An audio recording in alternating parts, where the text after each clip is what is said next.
রাত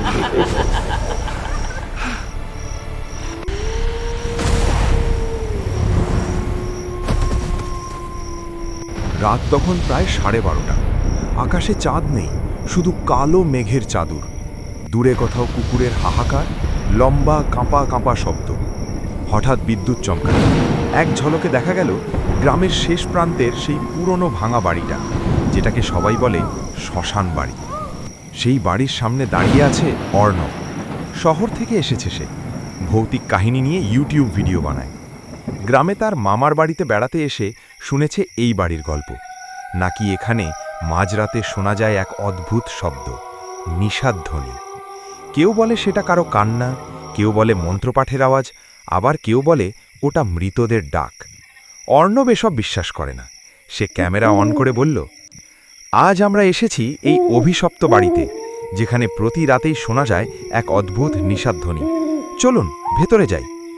লোহার গেটটা ঠেলে খোলার সঙ্গে সঙ্গে কোকিয়ে উঠল, কিচ। শব্দটা যেন নিস্তব্ধ রাতকে চিঙে ফেলল।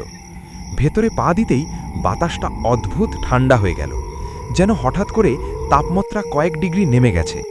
দেওয়ালে শ্যাওলা, মেঝেতে শুকনো পাতা, অর্ণবের পায়ের শব্দ প্রতিধ্বনিত হচ্ছে, টক টক টক। হঠাৎ একটা দীর্ঘ, করুণ, গা ছমছমে আওয়াজ। অর্ণব থমকে দাঁড়ালো। কে কে ওখানে? ক্যামেরার লাইট ঝাপসা হয়ে উঠছে। ব্যাটারি ফুল চার্জ ছিল, অথচ হঠাৎ করে স্ক্রিনে দেখাচ্ছে 20%। আওয়াজটা আবার এলো, এবার যেন আরও কাছে। বাঁচাও! অর্ণবের গা দিয়ে ঠান্ডা ঘাম ঝরতে লাগলো। সে ধীরে ধীরে সিঁড়ির দিকে এগোলো। উপরে একটা ভাঙা দরজা হালকা দুলছে। জানালা বন্ধ, তবু দরজা দুলছে কেন? সে সিঁড়ি বেয়ে উপরে উঠতেই হঠাৎ পেছন থেকে একটা ঠান্ডা বাতাস তাকে ধাক্কা দিল। প্রায় পড়ে যাচ্ছিল সে। উপরে পৌঁছে দেখল একটা ঘর থেকে ক্ষীণ আলো বেরোচ্ছে। এখানে তো কেউ থাকার কথা নয়, নিজেকেই বলল সে। দরজাটা ঠেলে খোলার সঙ্গে সঙ্গে ক্যামেরা বন্ধ হয়ে গেল। চারপাশ অন্ধকার। ফিরে যা!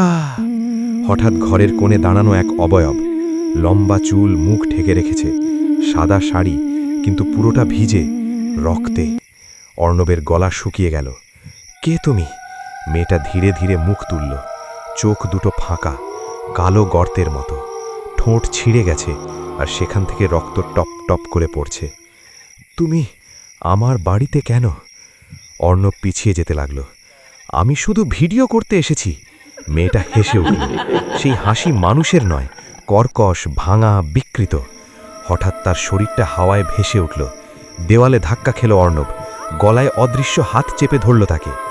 আমি সাহায্য চেয়েছিলাম, কেউ আসেনি, কেউ শোনেনি আমার নিষাদধ্বনি। তার চোখের সামনে ভেসে উঠল এক দৃশ্য।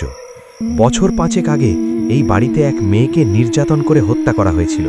সে রাতভর চিৎকার করেছিল, কিন্তু গ্রামের কেউ সাহস করে আসেনি। সেই চিৎকারই আজও ঘুরে বেড়ায়, নিষাদধ্বনি হয়ে। অর্ণব শ্বাস নিতে পারছে না, চোখ উল্টে যাচ্ছে। হঠাৎ নিচে থেকে কারো ডাক, অর্ণব, তুই ওপরে আছিস? ওটা তার বন্ধু সায়নের গলা। মেয়েটার মুখ বিকৃত হয়ে গেল।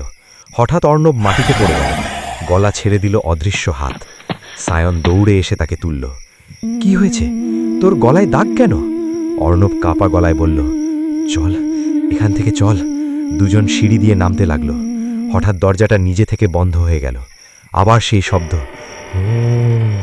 সায়ন থমকে দাঁড়ালো। তুই শুনছিস? অর্ণব বলল, হ্যাঁ। শব্দটা এবার দুজনের কানের খুব কাছে। আজ কেউ ফিরবে না। হঠাৎ সায়নের শরীরটা বাতাসে ভেসে উঠল। অর্ণব, বাঁচা! তার গলাটা অদৃশ্য কিছু চিনে ফেলল। রক্ত ছিটকে পড়ল দেওয়ালে। অর্ণব চিৎকার করে দরজার দিকে দৌড়ালো। দরজা খুলে গেল নিজে থেকেই। সে প্রাণপণে দৌড়ে বাইরে এলো। পেছনে তাকিয়ে দেখল বাড়ির জানালায় দাঁড়িয়ে আছে সেই মেয়েটা। এবার তার চোখ দুটো লাল জ্বলছে।